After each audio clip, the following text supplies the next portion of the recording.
Hi, I'm Jessica Guthrie, and I'm the owner and founder of Tenaciously Remembered. While I've been crafting in various ways my entire life, I would have to say that my favorite craft or hobby or whatever you want to call it is memory keeping, whether that's scrapbooking, junk journaling, just journaling with pictures. It's got to be with pictures. Those are my favorite types of hobbies and projects, and because it's like, it's not, of course, you can be doing things just for you. You can be creating works of art. You can be making things that make your home more beautiful, just make your heart happy. But I love the fact that there's this extra piece to it that you're kind of leaving a legacy behind. In a way, every time you journal, you leave a little bit of you on that page about how that experience affected you. The photos you choose to take, the photos you choose to use in your projects, all of those tell the story about you, your family, your loved ones, your friends, your experience in life. And I think people can, one, remember you. I mean, who doesn't want to be remembered tenaciously? But at the same time, it's helping them remember things about themselves. Lessons they may have learned but have forgotten, places they've been, experiences they've had. Most recently, my two boys who are 18 and 22 now, I am an empty nester as of a few months ago. They happened to Google their names and found my Guthrie Gang blog, which we were the Guthrie Gang, it was us, and they could not believe that I had an entire blog devoted to them as young kids. And that was simply because we were a military family and we didn't have any family around us. So I had the electronic version where our family and friends could go online, look for us, and see what my kids and my family had been up to, despite the fact we were states and sometimes even half a world away. But on the other side, I was doing analog albums. I was doing, 12 by 12 scrapbooks. I was doing mini books. I was doing wall projects, all these things with these pictures and with, making sure to journal dates, times, places, even if I didn't say anything else. And those are what I have, around my home. That is what I gift people.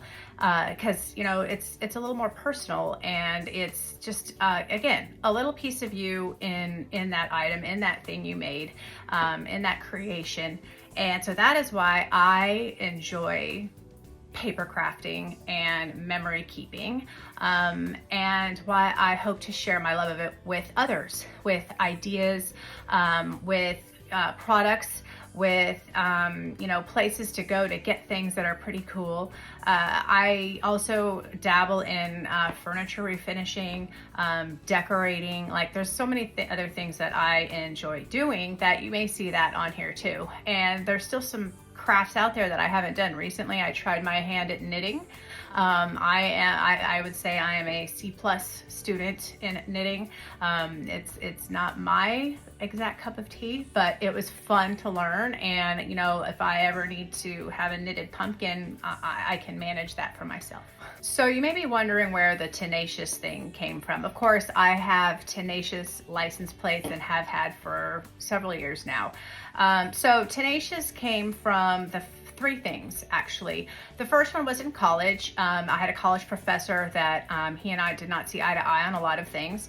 And when I kept questioning and asking and, trying to get an answer or understand why, he just looked at me and was like, "You're really tenacious, aren't you?" And I was like, "Well, yeah." But his tone of voice indicated that it was not, in fact, a compliment.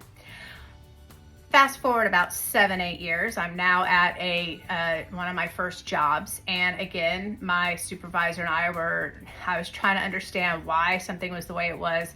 I was asking questions. I was trying to solve the problem so that we could execute. And again, he looks at me and says, "You're just so tenacious." And again, tone of voice implied this was not a compliment. And I'm like, there is that word again. Like, why is it so bad to be tenacious? In a good way, hopefully, have that grit, have that stick-to-itiveness. I don't understand. So Fast forward a couple more years, and there was a scrapbooking sticker sheets, one for boys and one for girls. And on the girls, it was cute, pretty, sassy, spunky.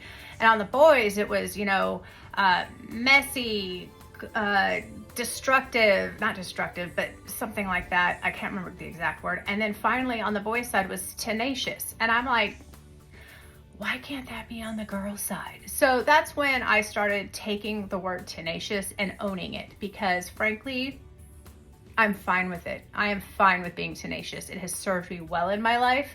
And you know what? I'll just make it a license plate and call me tenacious all day long. So why am I talking to you in this space with all of this stuff behind me? Because, it is very busy, or as my husband likes to say, it is tastefully cluttered. Organized chaos, whatever you might want to call it. So this wall, and I will try to show you a little bit more of it, is things that I have collected in my travels or with friends and family over the years that really speak to me. My favorite color, in case you couldn't guess, is this pretty teal color right here, maybe a smidge darker than that color. That is my favorite color, and so there's a lot of things in my house, in my wardrobe, in my scrapbooking that have that color in it. And so each one of these tells a little story about me and where I've been and where I hope to go.